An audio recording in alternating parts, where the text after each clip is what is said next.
Salam teman-teman. Thank you untuk kepercayaan yang diberikan kepada aku untuk bisa sharing firman Tuhan lagi di Teams. Sebelumnya maaf banget karena kalau kalian lihat video ini artinya aku berhalangan untuk hadir karena kebetulan emang aku ada acara di luar. Jadi aku emang sengaja buat video ini in case signal aku nggak stabil. Dan ya karena kalian melihat video ini artinya memang aku nggak bisa join karena signalku tidak stabil gitu. Aku harap walaupun teman-teman dengar sharingnya lewat video tidak mengurangi sukacita teman-teman dan tidak mengurangi juga esensi dari firman Tuhan yang kita sharingkan hari ini. Nah, teman-teman kita berdoa dulu yuk. Tuhan, terima kasih untuk hari ini, untuk kesempatan yang boleh Engkau berikan agar kami dapat menikmati hidup kami satu hari lagi. Berikanlah kiranya kami telinga untuk mendengar dan hati yang dengar-dengaran sehingga firman Tuhan boleh tumbuh dan menjadi pelita dalam kehidupan kami. Untuk kami ya Tuhan, sesuai rancangan-Mu supaya hidup kami boleh berkenan dan memuliakan nama-Mu. Amin. Oke, nggak terasa ya teman-teman, kita udah masuk ke minggu terakhir di bulan November. Berarti artinya sebentar lagi 2021 akan berlalu. Dan pertanyaannya, gimana kabar teman-teman sampai pada hari ini? Bukan suatu kebetulan kalau tema kita bulan ini adalah tentang kepedulian. Di minggu pertama, minggu ketiga, kita kan udah belajar dan mendengar firman Tuhan dengan tema yang kurang lebih mirip-mirip, yaitu peduli dengan sesama. Nah, di akhir bulan ini, aku akan menutup tema kepedulian dengan judul self-care, atau artinya peduli kepada diri sendiri. Nah, makanya tadi aku tanya kabar dari teman-teman semua. Tentunya aku berharap kabar kalian dalam keadaan yang baik. Tapi seandainya pun hari ini kalian dalam keadaan yang tidak baik, it's okay not to be okay. Tapi jangan berhenti sampai di situ. Karena kalau kita berhenti di stage kayak it's okay not to be okay, kita nggak akan belajar dan kita nggak akan bertumbuh. Nah, teman-teman, hidup itu adalah sebuah perjalanan. Ada waktunya dalam perjalanan kita jatuh dan merasa sakit, atau kita hanya sekedar capek. Dan it's okay waktu kita dalam kondisi yang tidak baik. Kita boleh loh beristirahat sejenak, kita boleh untuk slow down, tapi ingat, setelah kondisi membaik atau dalam kurun waktu tertentu, walaupun kondisi belum baik, kita harus belajar untuk bangkit. Kita harus mulai berjalan lagi, dan pada akhirnya ketika kita kembali kuat, kita bisa kembali berlari. Oke, pertanyaannya nih ya, emang kita boleh peduli sama diri kita sendiri? Dan kenapa kita harus peduli sama diri kita sendiri? Karena kan biasanya di firman-firman Tuhan yang di-sharingin, jarang ya yang bahas tentang self-care. Biasanya lebih bahas tentang pengorbanan, di mana kita dituntut untuk memberi dan menolong sesama. Oke, untuk selanjutnya aku izin untuk share screen ya teman-teman. Oke, sebentar. Oke. Nah, tema sharing aku hari ini adalah self-care. Dan untuk menjawab pertanyaan yang tadi aku tanyakan, yuk kita sama-sama buka Matius 22 ayat 37 sampai 39. Kita baca sama-sama ya. 2, 3. Jawab Yesus kepadanya, kasihilah Tuhan Allahmu dengan segenap hatimu, dan dengan segenap jiwamu, dan dengan segenap akal budimu. Itulah hukum yang terutama dan yang pertama. Dan hukum yang kedua yang sama dengan itu ialah kasihilah sesama manusia seperti dirimu sendiri. Nah, kira-kira teman-teman ada yang tahu nggak sih apa hubungan self-care sama ayat yang baru kita baca? Normalnya ya teman-teman, ketika kita mau memberikan hadiah kepada seseorang, kita akan memberikan sesuatu yang spesial, sesuatu yang dalam kondisi baik, bukan sesuatu yang udah rusak. Nah, ketika Tuhan memerintahkan kita untuk mengasihi Tuhan dengan segenap hati, dengan segenap jiwa dan segenap akal budi, Tuhan itu sebenarnya rindu loh, supaya kita bisa mempersembahkan hidup yang baik, yang sempurna kepada Tuhan, bukan yang sisa-sisa, bukan yang sudah rusak. Itulah sebabnya kenapa kita perlu take care diri kita sendiri, supaya persembahan kita, yaitu tubuh kita, itu sempurna di mata Tuhan. Dan tadi kita juga baca ada perintah yang kedua, yaitu kasihilah sesama manusia seperti dirimu sendiri. Gimana bisa kita mengasihi sesama kalau kita aja tidak mengasihi diri kita sendiri? Tapi kan tadi topiknya tentang peduli ya, kenapa tadi ngomongnya mengasihi? Nah, peduli dan kasih itu erat banget hubungannya teman-teman. Jadi kayaknya mustahil ya kalau kita bisa peduli sama orang kalau kita tidak mengasihi orang tersebut. Biasanya kalau kita tidak mengasihi orang tersebut, yang ada kayak kita cuek acuh tak acuh terhadap orang tersebut. Kayak kita kembali lagi ke topik mengenai self-care. Nah, sebenarnya pertanyaannya kan, kalau kita memang udah tahu nih tujuan dari self-care, apa sih contoh dari self-care atau peduli terhadap diri sendiri? Nah, teman-teman, kalau dilihat dari layar, ini ada 4 bagian ya. Jadi manusia itu terdiri dari 4 dimensi, yaitu tubuh, pikiran, hati, dan jiwa. Kita bahas satu-satu, dan kita mulai dari tubuh. Tubuh kita itu kan bait Allah, dan itulah sebabnya menjaga tubuh kita itu sangat penting. Beberapa cara untuk jaga tubuh itu, ya teman-teman, aku yakin juga udah khatam ya untuk masalah ini. Karena banyak banget nih orang yang bilang, jaga tubuh itu ya dengan menjaga pola hidup sehat.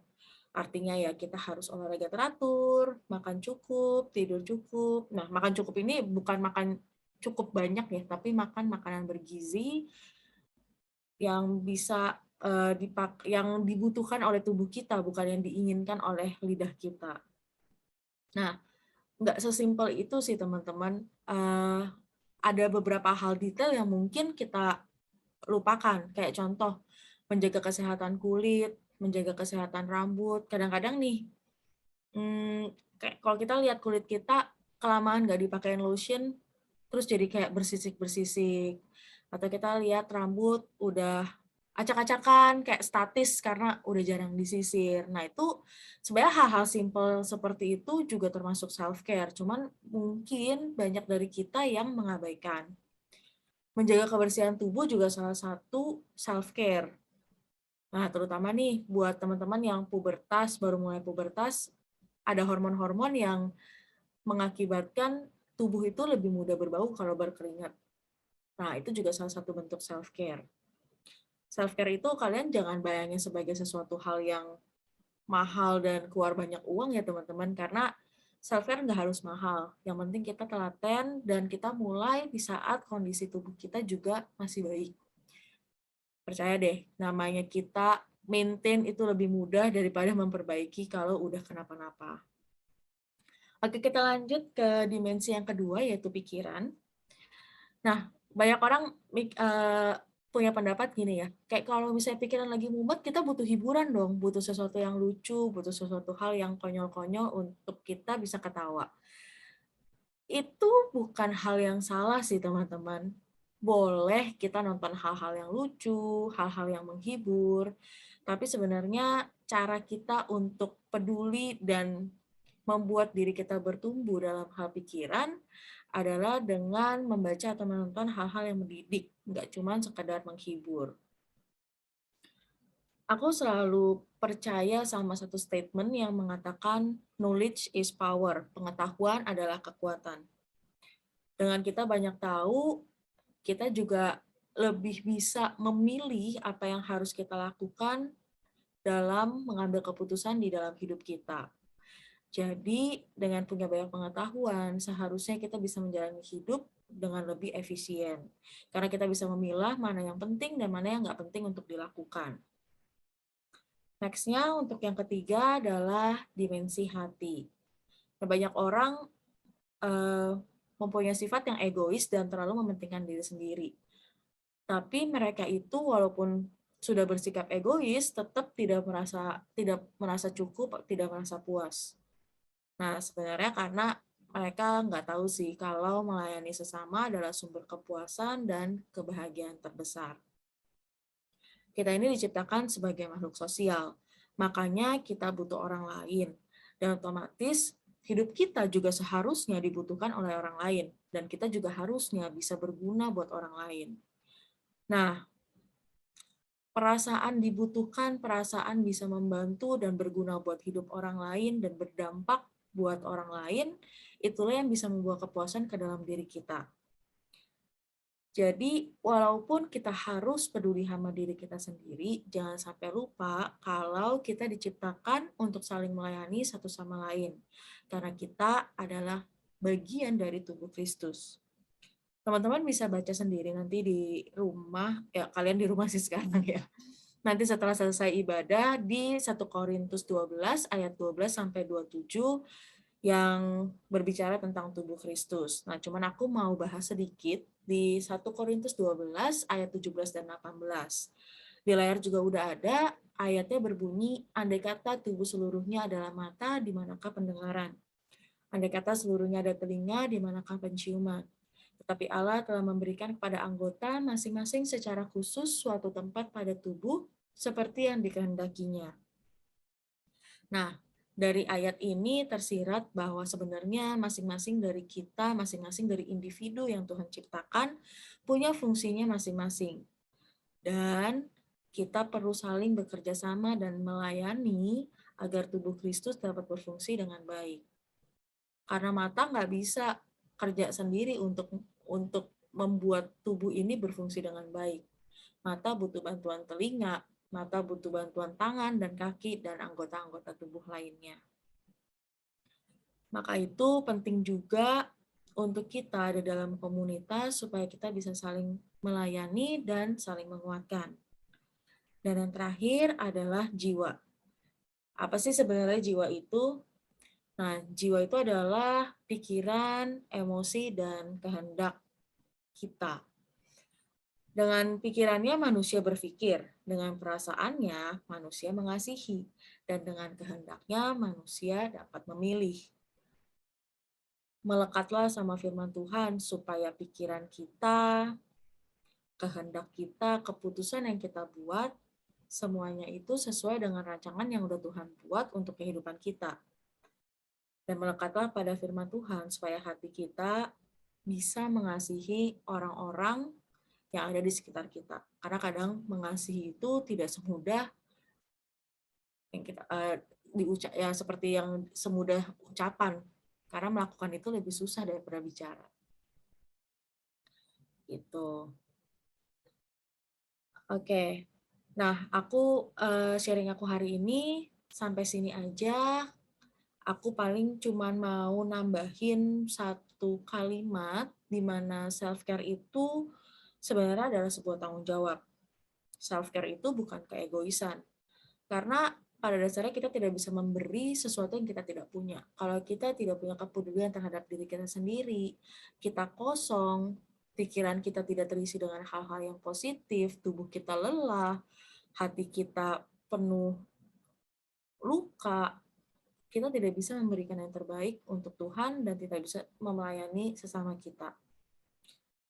Nah, makanya Tuhan juga ciptain hari Sabat, di mana kita bisa beristirahat dan kita bisa pakai waktu-waktu istirahat itu untuk memaintain 4 dimensi yang ada dalam diri kita. Demikian firman Tuhan hari ini. Happy Sunday! Oh ya, katanya kalau hari Minggu itu kalian biasanya kalau Zoom suka ada games ya. Ini aku ada pertanyaan-pertanyaan games gemas. Buat teman-teman yang bisa jawab pertanyaannya, jawabannya udah aku sharing ke Charlie. Mungkin nanti dari kakak-kakak akan ada hadiahnya. Pertanyaan nomor 1, kitab di Perjanjian Lama yang namanya nggak lengkap. Ayo, coba diingat-ingat. Kitab-kitab di Perjanjian Lama itu apa aja. Dan yang kedua, apa sih nama kitab yang mengandung buah, yang ada buahnya. Oke, sekian sharing aku hari ini. Happy Sunday, God bless you.